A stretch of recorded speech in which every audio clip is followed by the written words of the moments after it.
कार्तिक महात्म्य 28वां अध्याय।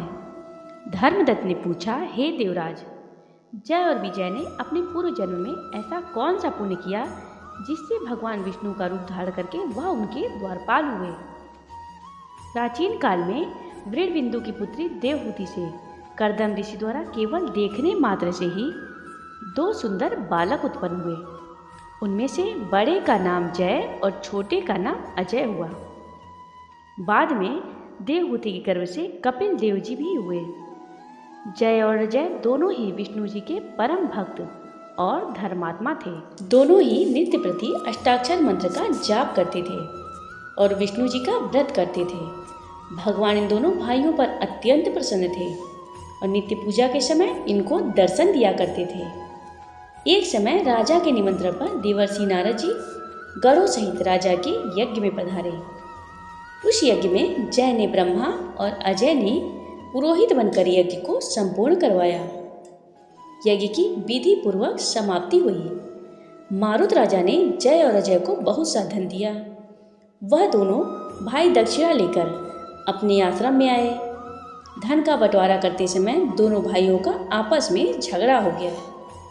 जय ने अजय से कहा कि धन के बराबर बराबर भाग होने चाहिए। अजय ने कहा कि जितना धन जिसको मिला है उतना धन उसका ही है। तब जय ने क्रोध में आकर अजय को शाप दिया कि तुम धन लेकर नहीं देना चाहते हो, इसलिए तुम ग्राह हो जाओ। अजय ने जय का दिया शाप स्वीकार कर लिया और जय को शाप दिया कि तू अभिमानी है, इसलिए हाथी हो जा। जब नियम पूर्वक दोनों की पूजा के समय जब भगवान उनको दर्शन देने के लिए आए तो दोनों ने भगवान से श्राप मोचन का उपाय पूछा। दोनों ने प्रभु से कहा, हे देव, हम दोनों आपके भक्त हैं, मगर हम हाथी की योनि में कैसे होंगे।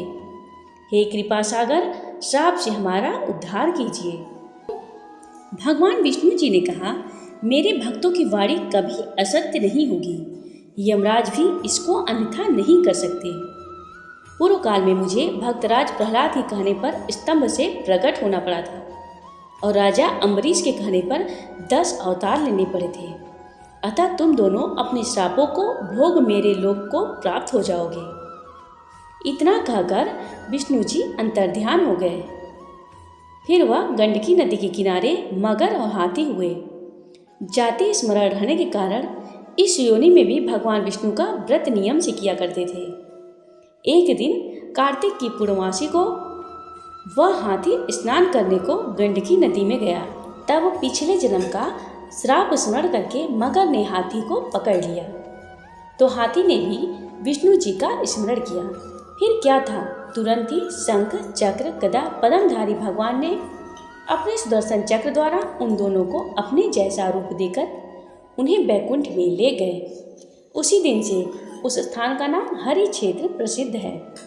चक्र के आघात से वहाँ के पत्थरों में भी चिन्ह बने हुए हैं। वह दोनों जय और अजय के नाम से आज तक संसार में प्रसिद्ध हैं। हे प्रिय, आपने विष्णु जी के द्वारपालों के संबंध में जो प्रश्न किया था उनका विस्तृत उत्तर मैंने दे दिया है। इसलिए हे द्विज, तुम भी ईर्ष्या और द्वेष को त्याग कर नित्य भगवान विष्णु का व्रत करो। जगत के प्रत्येक जीवन को समदृष्टि से देखो। तुला, मकर और मेष की संक्रांति में नित्य प्रातः स्नान किया करो। तुलसी वन की रक्षा किया करो। एकादशी व्रत किया करो। गौ, ब्राह्मण, वैष्णव की सेवा के लिए हर समय तैयार रहा करो। व्रत करने वालों को मसूर की दाल और बैगन के साग को कदापि प्रयोग नहीं करना चाहिए। हे धर्मदत्त, ऐसा करने पर तुम शरीर त्याग कर हम लोगों के समान गति पाओगे। भगवान विष्णु को प्रसन्न करने वाले इस व्रत के समान फल देने वाला तीर्थ, दान और यज्ञ दूसरा और कोई नहीं है। हे विप्र, तुम धन्य हो, क्योंकि तुमने विष्णु को प्रसन्न करने वाला व्रत किया है। जिसका आधा फल तुमने कलहा को दिया है, उसके बाद हम कलहा को बैकुंठ में ले जा रहे हैं।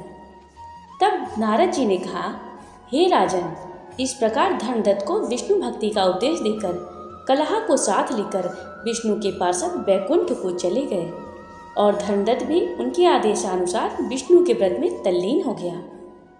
जब उनका देहांत हुआ तो अपनी स्त्रियों के साथ विष्णु लोक को गया।